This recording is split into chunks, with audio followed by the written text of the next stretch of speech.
Assalamualaikum, saya Ratnantika. Untuk Gmaters jangan lupa subscribe, like, dan komen di channel YouTube Gmat.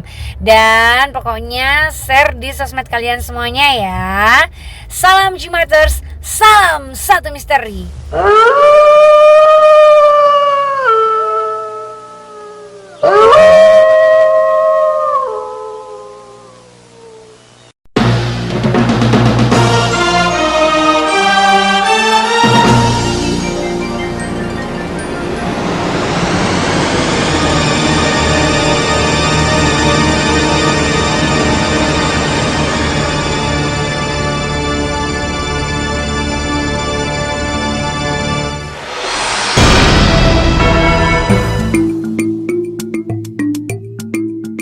Kembali tim Istana Nguti Kawruh.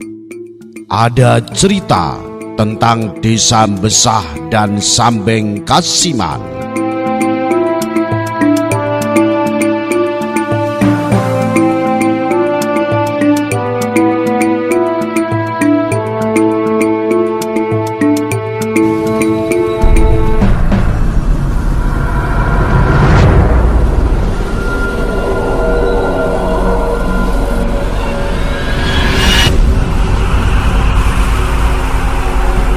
Pada zaman dahulu ada seorang prajurit dari telatah Kabupaten Bojonegoro yang bernama Cokrayuda.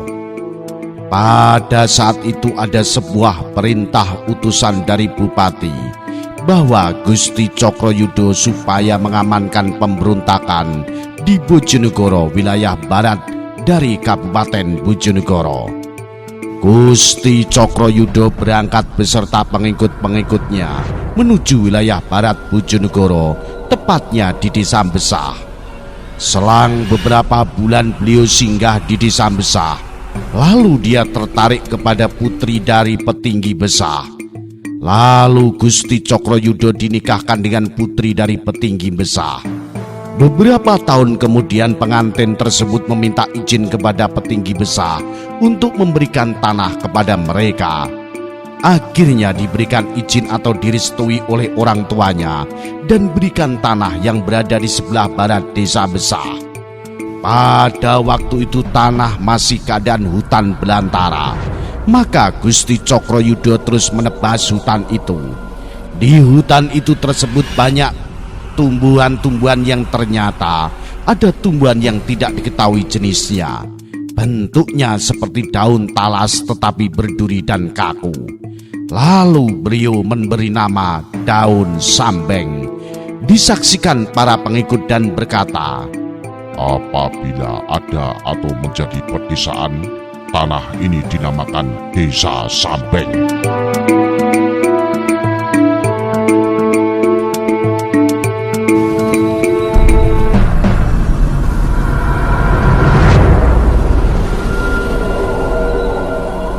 Ketika hutan itu telah menjadi pedesaan, banyak penduduk-penduduk dari daerah lain ikut singgah di pedesaan itu dan semakin menjadi ramai. Setelah beberapa tahun kemudian Gusti Cokrayuda telah menjalankan tugasnya untuk mengamankan daerah Bojonegoro sehingga berlaku sampai berbulan-bulan. Setelah aman, Gusti Cokrayuda kembali ke Desa Sambeng. Setelah lama Gusti Cokrayuda menjalankan tugasnya, beliau merasa curiga kepada sang istri karena melihat tingkah laku istrinya tidak sama seperti yang sebelumnya. Maka terjadi pertengkaran hingga di antara mereka tidak ada yang mengalah. Sehingga Mbah Gusti Cokrayuda marah sekali, lalu mencabut pusaka yaitu keris dan ditusukkan kepada istrinya. Ternyata Gusti Cokrayuda merasa menyesal atas perbuatan yang tidak bisa mengendalikan hawa nafsunya. Kemudian beliau ikut bunuh diri bersama istrinya. Sebelum beliau meninggal, ia bersabda, anak dan cucuku tidak boleh meniru saya.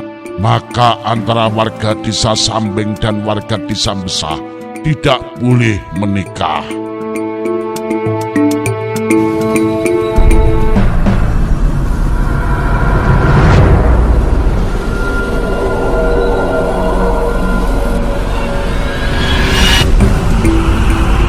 Sampai sekarang Sambeng dan Besah menjadi desa yang subur, makmur, damai dan tentram karena jasa-jasa dari beliau.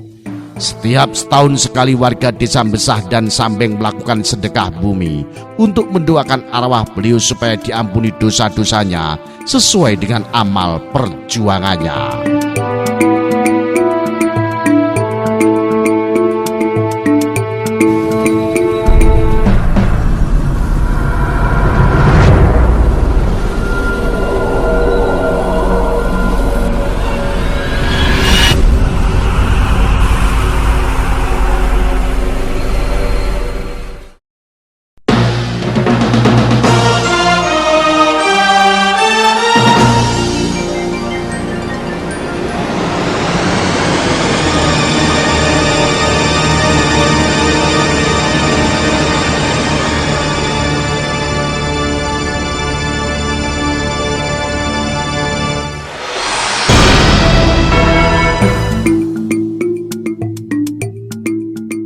Kembali tim Istana Nguti Kawruh.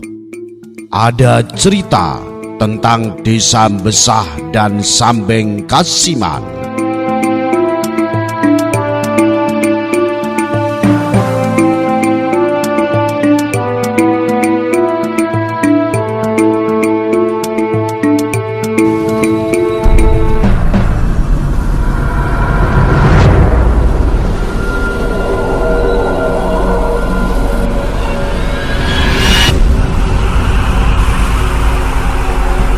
Pada zaman dahulu ada seorang prajurit dari tlatah Kabupaten Bojonegoro yang bernama Cokrayuda. Pada saat itu ada sebuah perintah utusan dari bupati bahwa Gusti Cokrayuda supaya mengamankan pemberontakan di Bojonegoro wilayah barat dari Kabupaten Bojonegoro. Gusti Cokrayuda berangkat beserta pengikut-pengikutnya menuju wilayah barat Bojonegoro, tepatnya di desa Besah. Selang beberapa bulan beliau singgah di desa Besah, lalu dia tertarik kepada putri dari petinggi Besah. Lalu Gusti Cokrayuda dinikahkan dengan putri dari petinggi Besah. Beberapa tahun kemudian pengantin tersebut meminta izin kepada petinggi Besah untuk memberikan tanah kepada mereka. Akhirnya diberikan izin atau direstui oleh orang tuanya dan berikan tanah yang berada di sebelah barat desa Besah. Pada waktu itu tanah masih keadaan hutan belantara, maka Gusti Cokrayuda terus menebas hutan itu. Di hutan itu tersebut banyak tumbuhan-tumbuhan yang ternyata ada tumbuhan yang tidak diketahui jenisnya. Bentuknya seperti daun talas tetapi berduri dan kaku. Lalu beliau memberi nama daun sambeng. Disaksikan para pengikut dan berkata, Apabila ada atau menjadi pedesaan, tanah ini dinamakan Desa Sambeng.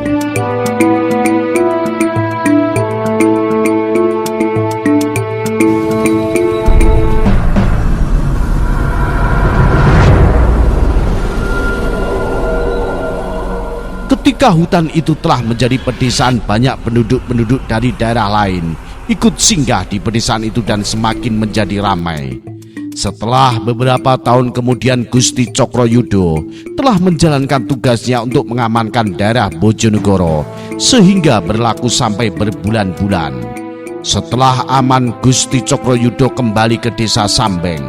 Setelah lama Gusti Cokrayuda menjalankan tugasnya, beliau merasa curiga kepada sang istri karena melihat tingkah laku istrinya tidak sama seperti yang sebelumnya.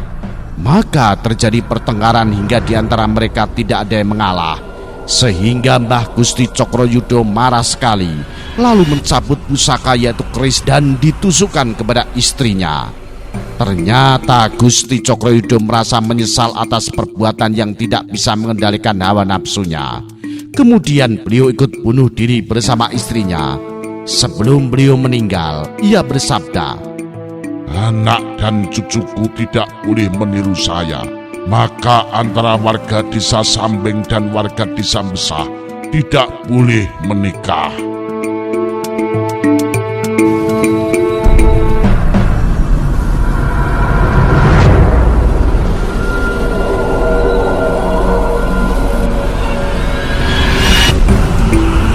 Sampai sekarang Sambeng dan Besah menjadi desa yang subur, makmur, damai dan tentram karena jasa-jasa dari beliau. Setiap setahun sekali warga desa Besah dan Sambeng melakukan sedekah bumi untuk mendoakan arwah beliau supaya diampuni dosa-dosanya sesuai dengan amal perjuangannya.